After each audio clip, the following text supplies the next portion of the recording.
Okay. Elif statement, right? Elif statement again. What it does is it enables you to check multiple expressions for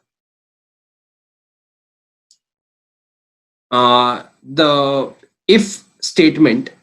You can check multiple things for one if statement and execute lots of values at your end. How? If you want to compare two numbers, let's say. Just check this example here. What is Elif helping you do? So basically, if else statement is what? That you know that you can only use only one else statement, right? If else is just like one comparison. But if you know that you want to have multiple comparisons, right? Let's say you want to divide a person's marks into first division, second division, third division, fail, distinction, all of that, then how will you do that? So you can use multiple elif statement before the ending else statement, right?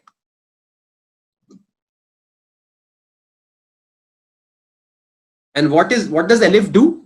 Elif is basically saying that, okay, if the condition in the if statement is not satisfied, then I want to check another condition. If that is satisfied, I want to do X. Then even if that is not satisfied, I want to check another condition. If that is satisfied, I want to do Y. And if all of those are not satisfied, probably at the end, I want to do whatever I want to do at the end is else. Do you understand this? Now, can you try at your end at home to find the smallest number between three numbers using elif?